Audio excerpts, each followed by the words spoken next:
ओम नमो भगवते वासुदेवाय।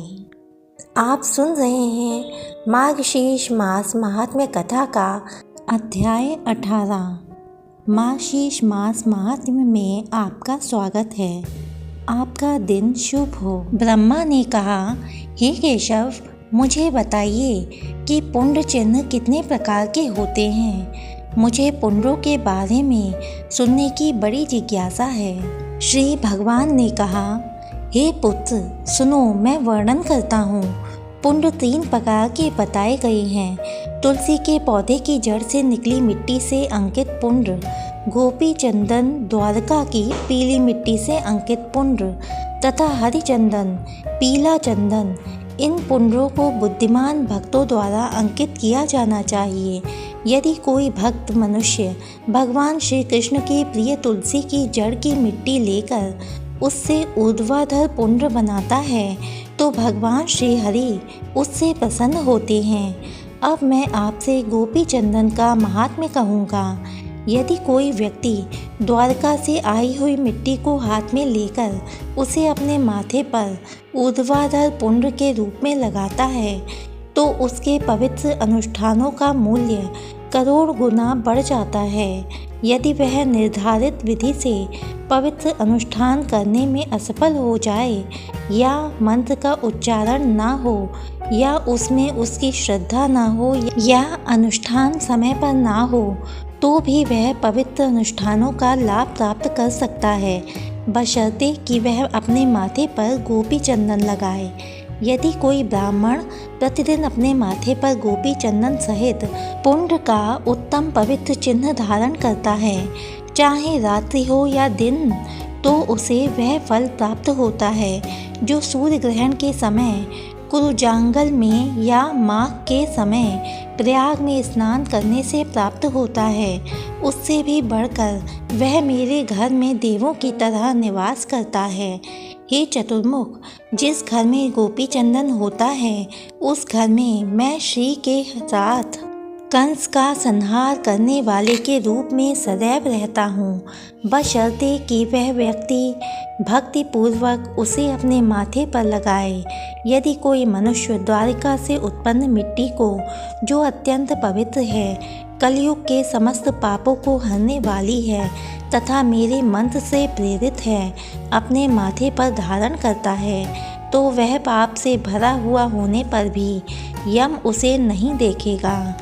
हे पुत्र, यदि कोई गौओं और बच्चों को या ब्राह्मणों को भी मारता है तो यदि मृत्यु के समय उसके मस्तक, भुजाओं, वक्षस्थल और सिर पर गोपी चंदन का चिन्ह हो तो वह मुझ कमलापति के लोक को जाता है। हे पुत्र, जिसके मस्तक पर गोपी चंदन का चिन्ह है उस मनुष्य को दुष्ट आत्माएं नहीं सताती, ना ही राक्षस, यक्ष, पिशाच, सर्प और भूत प्रेतों के समूह पीड़ा पहुंचाते हैं। मेरी शक्ति से वह इनसे प्रभावित नहीं होता। यदि किसी व्यक्ति के माथे पर सीधा और कोमल पुण्य दिखाई दे तो वह निस्संदेह शुद्धात्मा है। वह चांडाल भी हो तो भी सम्मान के योग्य है। पवित्रता से रहित पापी व्यक्ति ने स्नान किए बिना ही पवित्र अनुष्ठान कर लिए हों, लेकिन यदि वह गोपी चंदन के संपर्क में आ जाए तो वह तुरंत पवित्र हो जाता है। कोई व्यक्ति अशुद्ध हो सकता है, वह दुराचार का दोषी हो सकता है, उसने अनेक पाप किए हो सकते हैं, लेकिन यदि उस पर उद्धव पुण्य का चिन्ह लगा हो तो वह सदैव शुद्ध और स्वच्छ रहेगा। हे चतुर्मुख, मुझे प्रसन्न करने के लिए, मंगल की कामना से या अपनी रक्षा के लिए मेरे भक्त को मेरी पूजा या होम के समय, चाहे वह सायंकाल में हो या प्रातःकाल, सदैव संसार का नाश करने वाला उद्धव पुण्य धारण करना चाहिए। उसे मन की पवित्रता और एकाग्रता रखनी चाहिए।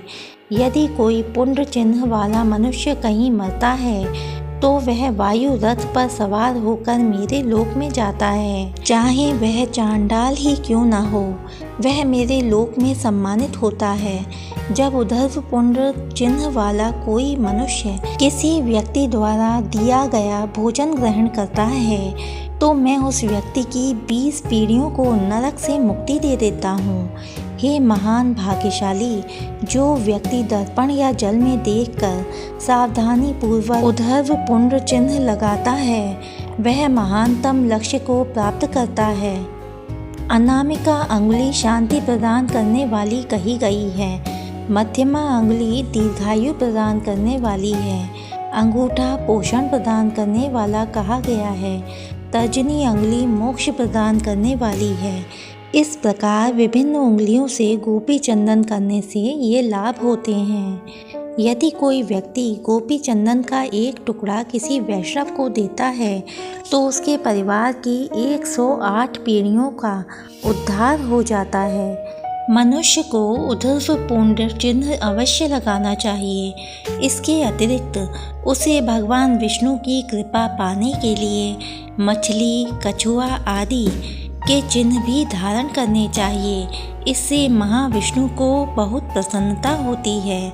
यदि कलयुग में कोई मनुष्य मेरी नगरी द्वारका की मिट्टी लेकर अपने शरीर पर मछली और कछुए के चिन्ह बनाए तो हे देवश्रेष्ठ, उसे समझ लेना चाहिए कि मैं उसके शरीर में प्रविष्ट हो गया हूँ। उसमें और मुझ में कोई भेद नहीं है। यह कार्य कल्याण चाहने वाले को ही करना चाहिए। यदि किसी मनुष्य के शरीर पर मेरे अवतारों के चिन्ह दिखाई दें तो उसे मनुष्य नहीं समझना चाहिए। निश्चय ही वह अर्थात उसका शरीर मेरा ही शरीर है।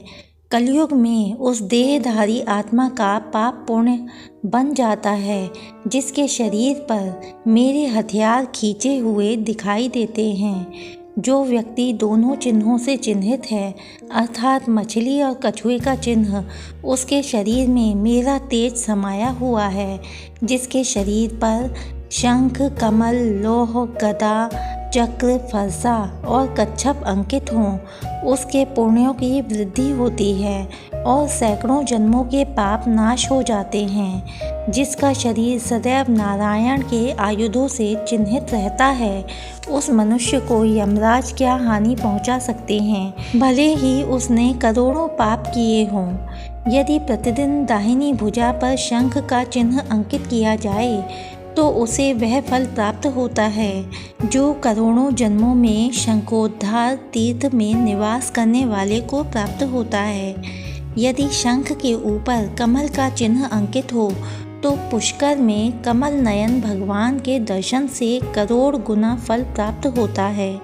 कलयुग में जिस मनुष्य की बाईं भुजा में लौह गदा अंकित दिखाई देती है उसे गदाधर विष्णु प्रतिदिन गया पवित्र स्थान पर जाने का पुण्य प्राप्त करते हैं। यदि लोहे की गदा और चक्र अंकित हों तो उससे वही लाभ मिलता है जो आनंदपुर में चक्रवर्ती स्वामी के पास स्थित लिंग के दर्शन से मिलता है। यदि किसी के शरीर पर गोपी चंदन मिट्टी से मेरे शस्त्र अंकित हो जाएं तो वह प्रयाग आदि तीर्थों में जाकर क्या करेगा। जब भी कोई शंख आदि से चिन्हित शरीर दिखता है तो मैं प्रसन्न हो जाता हूँ और उसके पापों को जला देता हूँ। यदि किसी के शरीर पर शंख, चक्र, लौह, गदा और कमल के निशान दिन रात मौजूद रहते हैं तो वह मेरे समान है। कलयुग में यदि कोई नारायण के अस्त्रों से अपने को अंकित कर ले और फिर कोई पुण्य कर्म करे तो वह मेरु के समान हो जाता है, इसमें कोई संदेह नहीं है। हे पुत्र, यदि कोई व्यक्ति शंख से चिन्हित हो और वह श्राद्ध करता है तो पितरों को दिया गया तर्पण अक्षय फल देता है।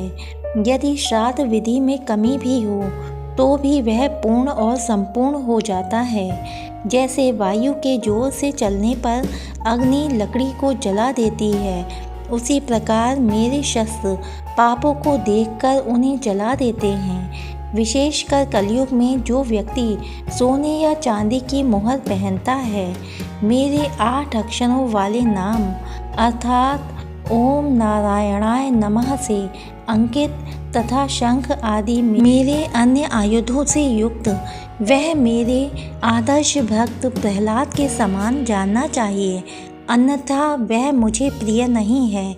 जो ब्राह्मण नारायण की मोहर धारण किए हुए हैं, जिसके शरीर पर शंख आदि चिन्ह अंकित हैं, जिसके गले में धात्री के फल या तुलसी की माला है, जिसने द्वादशाक्षर मंत्र का जप किया है तथा जिसके शरीर पर शस्त्र अंकित हैं, वह मेरे समान है, वह वैष्णव है। यदि कोई ब्राह्मण जिसके शरीर पर शंख अंकित है किसी व्यक्ति के घर में भोजन करता है, तो हे मेरे पुत्र, मैं भी उसके पितरों के साथ उसका भोजन खाता हूँ। यदि कोई कृष्ण के शस्त्रों से चिन्हित किसी व्यक्ति को देखकर उसका सम्मान नहीं करता, तो उसके द्वारा अर्जित 12 वर्षों का पुण्य वाष्कलेय को चला जाता है। ओम क्लीं कृष्णाय नमः। प्यारे भक्तों, यह स्कंद पुराण के वैष्णव खंड के मार्गशीर्ष महात्म्य का अध्याय है। आपसे एक छोटी सी रिक्वेस्ट है, वीडियो को लाइक कीजिए, चैनल को सब्सक्राइब कीजिए। धन्यवाद।